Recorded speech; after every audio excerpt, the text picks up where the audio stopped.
According to Ken Honda, author of Happy Money, your money personality type can help you understand your relationship with money. He explains there are 7 money personality types, and by the end of this video, my goal today is to help you identify yours and how you can leverage it or possibly overcome it for financial freedom. Recognizing your money personality is the first step towards improving your financial health. It's the reason you feel the way you feel about money and behave the way you do with it. There are positives to be found, by the way, and leveraged no matter which personality you identify with. And stick around until the end today because I have something awesome I've been working on behind the scenes that's going to help you get on the path and stay on the path to financial freedom. I am super pumped to finally share what it is. Let's get to those 7 money personalities and how you can lean into your strengths, plus turn any negative habits or views into constructive, positive action. Number 1, the compulsive saver. The compulsive saver stashes money away impulsively, typically without an end goal in mind. They see money as the only way to feel secure. They're extremely frugal and take pride in knowing how to get the best deals or discounts to save. To leverage these saving skills in the best way, the compulsive saver needs to prioritize investing. Yes, saving is great, but that money is technically losing money due to inflation if it's just sitting in a bank account. So learn how to max out tax advantage retirement accounts using low fee index funds that track either the S&P 500 or the total stock market. Also, prioritize goals. It's best, by the way, if these goals are personal and emotional. This is how to get on the path to financial freedom and enjoy yourself along the way. Knowing exactly what you want makes achieving financial freedom easier and more tangible. It also helps you understand that more isn't always more and how much enough really is. Finally, focus on balance. Saving and investing is great, but it's arguably more important to enjoy life in the process. Therefore, I suggest you actually spend on experiences. Reflect on your happiest memories from experiences and aim to make more of those. Spend on an unforgettable trip with family or loved ones. Go on an amazing date. Enjoy a staycation with a view. Experiences put life and money in perspective. Life is short, but make it sweet by actually spending a little to do so. So invest over saving, set goals, and learn how to spend on creating memories to find balance. Now, on the opposite end, we have the compulsive spender. The compulsive spender spends to spend. They buy unnecessary things and do it often. They get a buzz from immediate gratification. Spending sprees are common and happen spontaneously. To be successful and break these bad habits, the compulsive spender must budget. And I highly recommend an accountability partner to help you do so. Find a friend or family member that is great at budgeting or just good with money in general and share goals, steal spreadsheets, and really pick their brain for advice. Just knowing that you have someone to talk to will help you resist in those weak moments, or at least subscribe here. That counts. By the way, if you'd like a free resource I created that I personally use, feel free to download my annual tracker for free. It's your chance once a year to just sit down and reflect on your bills and your budget so you can create a plan. I believe the plan is your foundation, but the execution, of course, is up to you. Grab that at the link on screen or in the description below. And finally, pay yourself first. Paying yourself first means putting a specific amount of money in your savings or investment accounts before paying anything else. And I mean anything else. Now, why does this work? Well, the reality is if you pay yourself and then your bills, you might not have enough to pay your bills. So then you get scrappy. You learn to be frugal. You pick up a side hustle. You gain skills and habits, and you reap all of the rewards, especially in the long run. The compulsive spender needs a budget or an annual plan, a partner to lean on, and they need to pay themselves first. Number 3, the compulsive moneymaker. The compulsive moneymaker believes earning money is the secret to happiness, so they aim to make as much as possible. Unfortunately, this focus on always earning more often leads to overwork and relationships that suffer. For this money personality, I would say this: focus on working smarter, not harder. Try to do more with less and earn the same doing less. Perhaps you can leverage other people's time. That means focusing on your strengths and outsourcing your time-consuming projects or weaknesses. Now, you may want to look into also using your time wisely by building passive income streams as well. And also seek out a mentor who is successful but not exhausted. Spend some time talking to someone that you admire that is successful and makes it look effortless. Find their secrets and take them seriously. Next, take breaks throughout the day and pick a day or two a week that you won't work at all. When I was a teacher, for me, that was Saturdays. Finally, and more importantly than all of that, give to charity. It's eye-opening and potentially life-changing. It helps you realize how good it feels to help others, and it's a reminder that there's no need to be greedy when you can make a real difference in other people's lives. More isn't more. Giving more can be more. So, work smarter, not harder. Find a Zen master, balanced mentor, take breaks, and stay grounded by giving. Number 4, indifferent to money. People who are indifferent to money rarely think about money. They might see it as evil, and they don't think money should influence important decisions. They don't put importance on having money or keeping it. This individual might have debts that they're unaware of, which is the worst kind of debt, and they also depend on others from time to time or even more frequently than that. It's simple. This personality needs to develop awareness. The key for you is to mind the gap. And by that, I mean spend less than you earn each month or each pay period. Easier said than done, right? There are so many things to pay attention to, so why even try? I get it. So focus on one thing at a time. If you're indifferent to money and have debt, focus on only that. If there's more than one debt, pick one and focus only on that one until it's gone while making minimum payments on the others, of course. I recommend you tackle, by the way, the lowest debts first to get those down to zero and to keep it simple. This is called the debt snowball method, and it works because it's emotionally satisfying to see a balance go to zero if you have multiple balances. It feels more tangible, it builds momentum, and it's super motivating. While paying someone else isn't as glamorous, of course, as having money in the bank, it does bring you closer to financial freedom.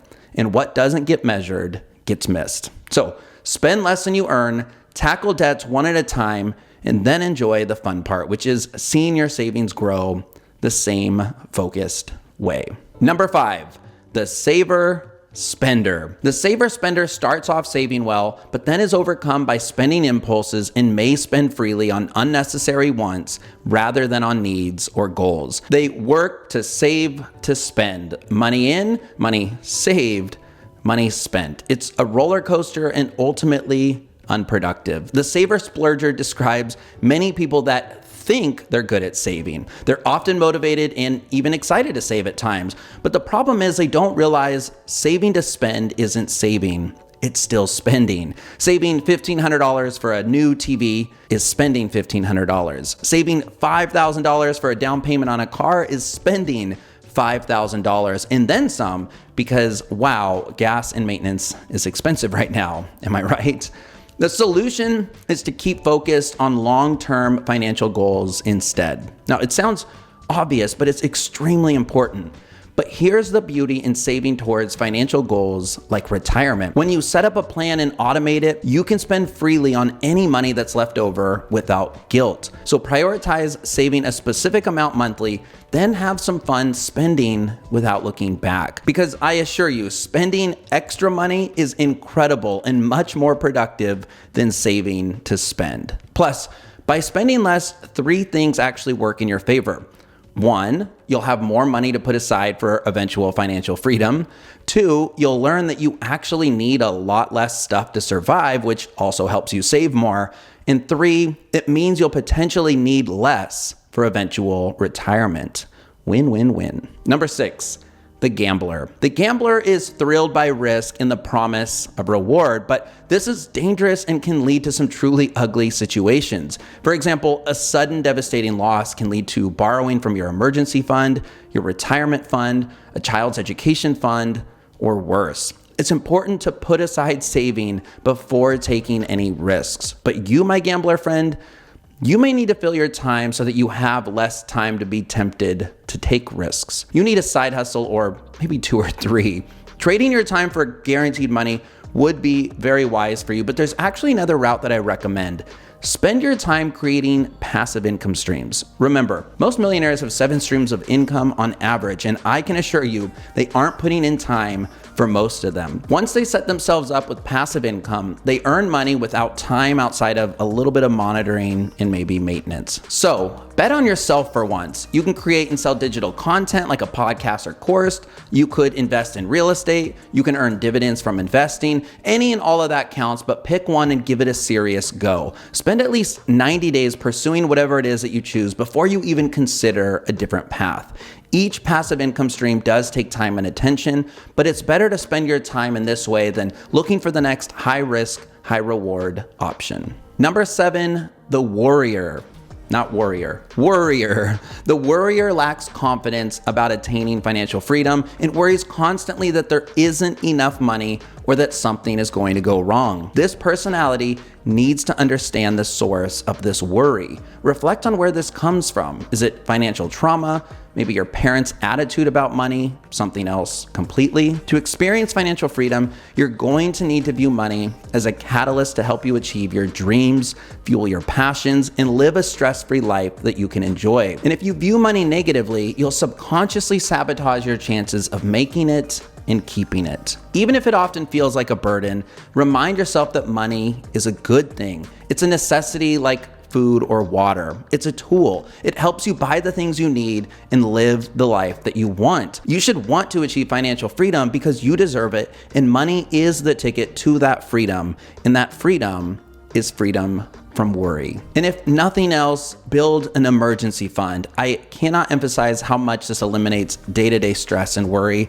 and how often this money truly does come in handy. I would say aim for 3 months of your salary is a good starting point. By setting aside money for rainy days, you'll be less likely to end up back where you might be now, constantly worried about your financial future. Again, reflect on where these worries come from, view money as a good and useful tool, and take action to save some emergency cash.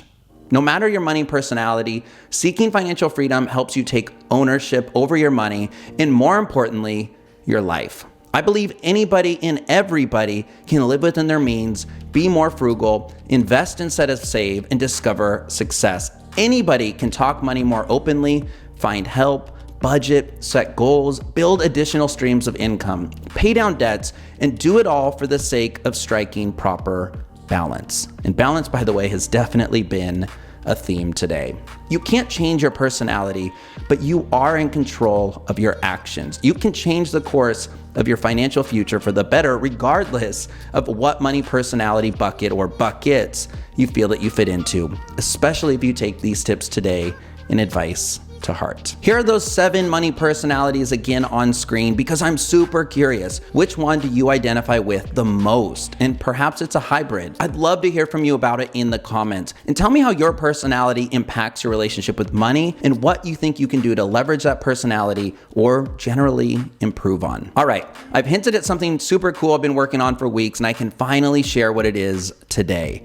I partnered up with InfoStack on their upcoming Financial Freedom Super Stack, and it's going to be freaking awesome. Here's what I can tell you now about the bundle. It's packed with over $5,200 worth of world-class financial resources in one super stack. It'll have dozens of resources from books to courses to worksheets, tools, and lots more from creators and authors and money nerds like myself. And it's available for just a few days next week from April 21st through April 24th. My course Save Money Resolution, valued at $97, comes as a part of the super stack. And if I remember right, the stack overall costs less than that. So subscribe to hear all about it next week and sign up to be notified via email with the link pinned below in the comments. That's all I'm gonna say about it for now, but stay tuned. You're gonna love it. And that's it. My name is Frankie. Like this video if you enjoyed it, and I'll see you next week on the next one where we're gonna deep dive that bundle a little more. Thanks, have an awesome week or weekend ahead.